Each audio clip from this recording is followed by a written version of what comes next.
Now, from WYDC TV, this is Big Fox News at 10.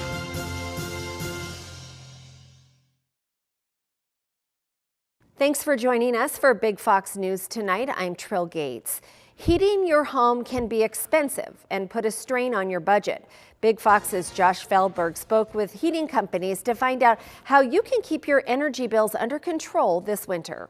As fall begins and winter approaches, how to keep warm is something on most people's mind. According to the National Energy Assistance Director Association, families are expected to pay 17% more for home heating this year. For families that use natural gas to heat their homes, the prices are expected to raise 35%. So what can you do to help keep your house warm and your heating bill low this year? One of the newer options you can do is buy a space heater. Space heaters can be bought for as cheap as $30 at some stores. This will allow you to turn your thermostat down and can save you money on energy costs. Another way to help keep your house warm is to buy plastic window coverings. One heating company told Big Fox that most heat is lost to windows and doors. Buying window coverings can be a big help in keeping the heat inside your home. A simple and well-known remedy to the cold is to bundle up in your home. While most people like being able to be free and comfortable in their homes, wearing warmer clothes and specifically hats can be a great way to produce and retain body heat. A final way to keep your house warm these next months is to use the energy of your home appliances efficiently. By cooking at home, you can save money by not eating out and warm your house on the same energy used when cooking. Most heating companies in the area also offer insulation services that can help keep the heat inside. As winter quickly approaches, keep these ideas in mind to save money and stay warm. Josh Feldberg, Big Fox News, Corning. Congressman Joe Sempolinski has been in office for about 2 weeks now following a special election. Big Fox's Maggie Hall sat down with him today to find out how his term is going so far. When I sat down with Congressman Joe Sempolinski today, the first thing he wanted our viewers to know is the Congressman is in the building. That is the congressional offices in our district. We have 4 offices in the congressional district, here in Corning, Geneva, Olean, and Jamestown, and these are the offices that mostly handle our constituent service function. The representative stressed the importance of having offices open to the public and their concerns. When they're running up against a brick wall from a faceless bureaucracy and they need somebody that's going to advocate for them, it's a major function of the office, and it should be the most important function for any representative is standing up for the people they represent. So this is symbolic of that being here in the Corning district office. Representative Sempolinski was sworn in Washington 2 weeks ago. He was joined by his parents as well as his wife and 2 daughters. He now sits on 2 committees, the Budget Committee and the Labor and Education Board.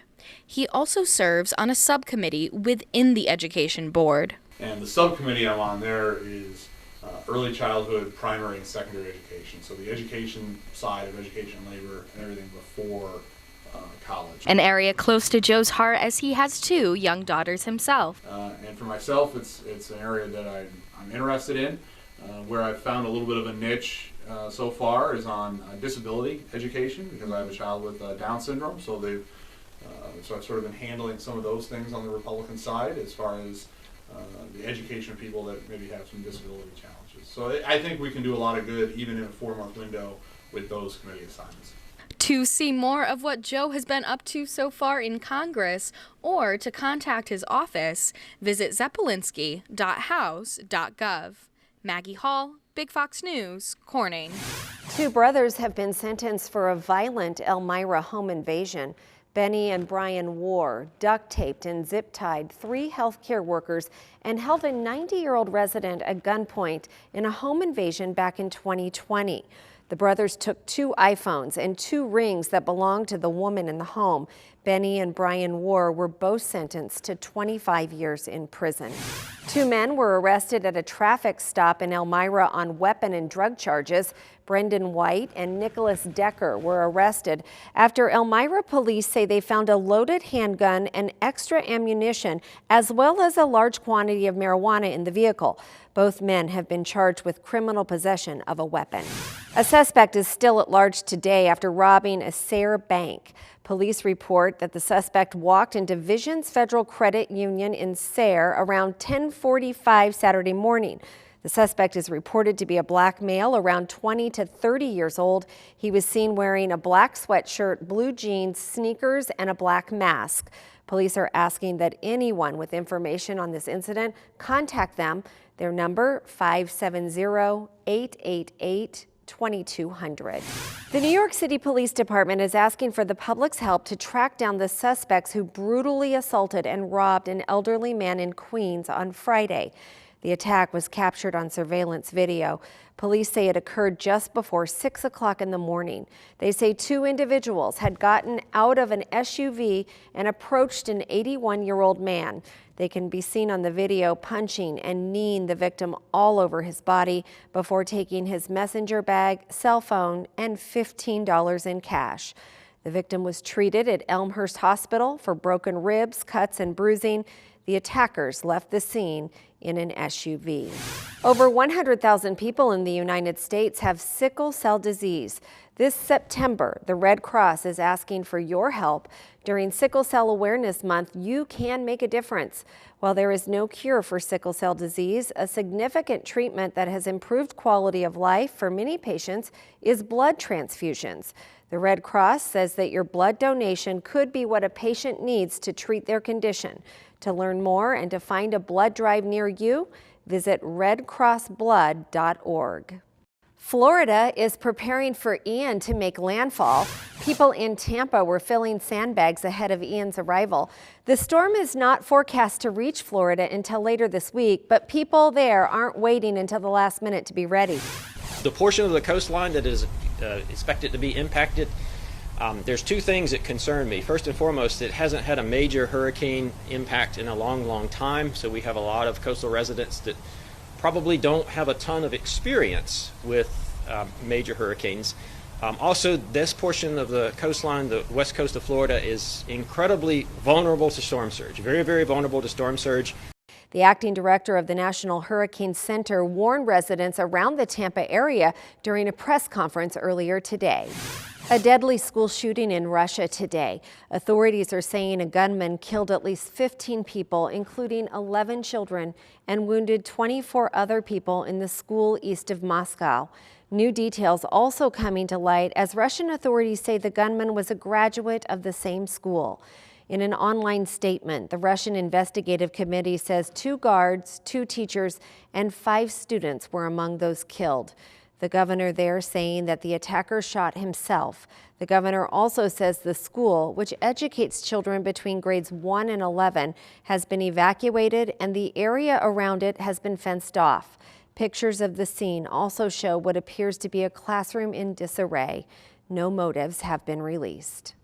Your complete forecast is coming up next. Plus, 3, 2, 1. A NASA spacecraft will soon crash into an asteroid to test Earth's defenses. I'm Ashley Strohmeyer in New York. I've got the details coming up. Here's your local stock market update from Big Fox.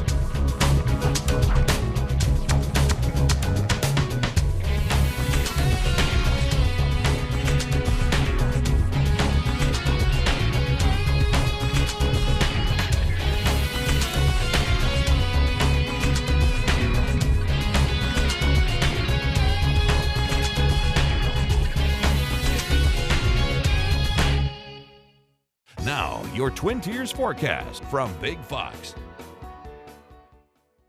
An active forecast has been dominating over the last few weeks, especially when it comes to this wet weather. Now, looking at the past 5 days, we did see that significant rainfall on Thursday, give us 1.5 inches of rainfall, and then another 1/2 inch was moving its way through on Sunday, bringing our 5-day total to just about that 2 inches again. And we're seeing that showery weather is going to be around at least for the next few days, but it doesn't look to bring any high impacts to our area as that looks to stay off to the north. But overnight, we are expecting some drier weather. We'll see that really with the loss of heating, there won't be the continuous threat to bring those showers sweeping through the area. Maybe a few spotty showers into the Finger Lakes, but we'll watch those temperatures fall into those 50s and 40s under that southwesterly wind and bottom out just around about 49 into Elmira, 48 into Corning, so just around what's average for this time of the year. But what we're trying to keep an eye on is going to be spotty showers really in place throughout the day on Tuesday and then potentially lingering into Wednesday. However, when it comes to accumulation, that is going to stay closer to the Great Lakes regions, as we'll see just a few hundredths of an inch possible really for the area. Now we'll take a look at those accumulations here in a moment, but we'll trend to see that through this time frame temperatures will be cooling, and then by Thursday we'll talk about some clearing skies, as well as temperatures will be the coolest by Thursday before it looks like we should be back up towards average as we head into that weekend forecast. Now, as mentioned, some of the higher concerns do remain closer to the Great Lakes, as we'll see that lake effect rainfall is what's going to be in place. So you'll note those flood watches, but should be staying out of the Elmira, Corning, and even Finger Lakes region as our accumulation stays closer to about 1/10 of an inch. And as we roll through forecasts, you'll see that a lot of the weather that's streaming off of those lakes, that's really the extent of where those showers stay. A few of those are able to break apart and then move through the region, but it is going to be very, very concentrated closer to those lakes regions where even sometimes the sunshine looks to try to break its way through before we'll start to see the system dissipate on Wednesday and give us some sunshine by Thursday. So as mentioned, accumulation just looking at about a few hundredths of an inch, few areas up through the Finger Lakes, 1/4 of an inch. You can see Wayland there up to about 1/2 an inch, and that will be really dependent on how far some of those showers will be able to live off of those Great Lakes and work towards the Finger Lakes. So we'll keep an eye on some of those isolated locations, but again, flooding concerns remain pretty minimal for the region. Temperature wise, as we'll stay under some of those showers, especially that will be more likely into the afternoon, will be just around 60 degrees into Elmira, to even a few 50s there into Westfield. So we're trending about 10 to 15 degrees below average for this time of the year, and we only watch those temperatures continue to fall by Wednesday as we stay gloomy. More of those widespread 50s and lower 60s will be in place. Now we'll keep temperatures cooler on Thursday at about 59 degrees, but there should be some clearing. Sunshine's expected by the afternoon, and then with more of that sunshine, we'll be able to bring in some of that warming as we'll hit 64 on Friday, and then should be back closer to average Saturday and Sunday, but we'll have to mention that wet weather pattern to continue with some scattered showers possible. Well, great news for folks like me addicted to Amazon. Amazon announces its second Prime Day. Gas prices going back up, and Colonel Sanders' mansion and restaurant all up for sale. CJ Papa has today's Fox Business Briefs. Amazon shoppers, get ready. You'll soon get a chance at a second round of Prime Day sales. The company announcing the Prime Early Access Sale. It's scheduled for October 11th and 12th, exclusively for those with an Amazon Prime subscription. This is the first time Amazon is giving customers 2 Prime Day events in the same year. It will include hundreds of thousands of holiday deals.